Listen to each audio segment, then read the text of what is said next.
The educational thinker that I chose to do research on was Lev Vygotsky. Mr. Vygotsky was born in Russia in 1896. He got a law degree from Moscow State University, and he also suffered from acute tuberculosis for a long period of his life, which caused him to have to take some breaks from his studies and his work in his adult years.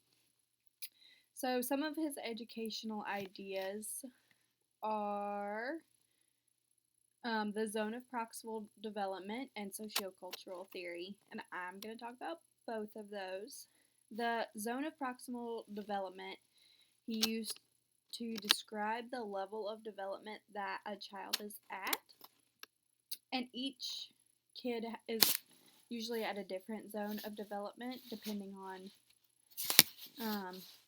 every kid is unique, so every kid's going to develop a little bit differently.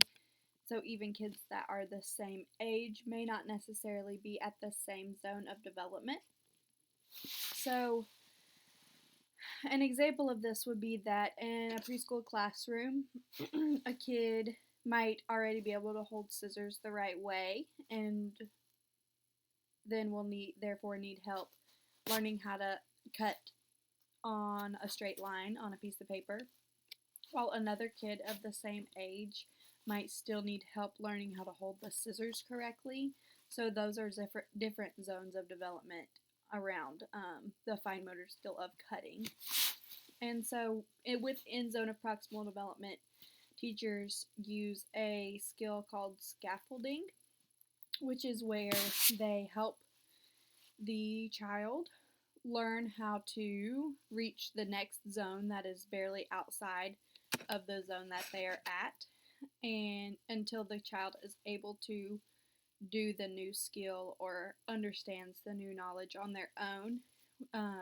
And when they're able to understand it on their own, then obviously they're at the next zone of development, and the teacher can work on scaffolding the student to the next zone.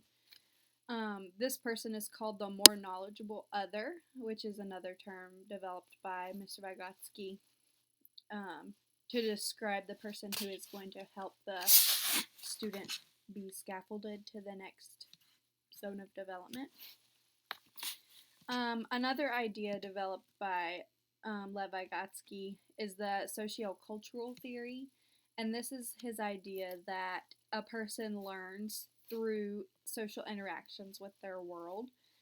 And it says that learning is mediated by social constructs and artifacts. So this basically just means that by interacting with your world socially and understanding the different social constructs and stuff that are present in your world, you're going to learn. And that's how you gain the knowledge that you have as you grow up. So his ideas had quite an educational impact on teachers, and I feel like a lot of teachers probably use some of his ideas in their classrooms.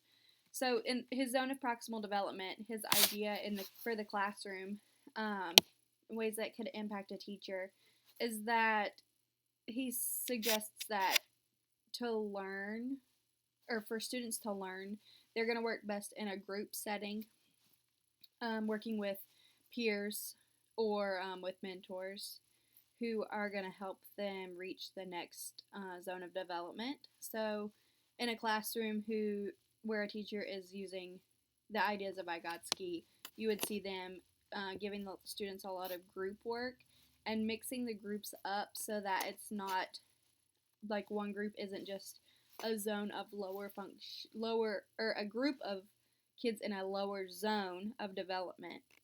The teacher would mix up some students who are higher up in their knowledge zones with some students who are lower in their knowledge zones,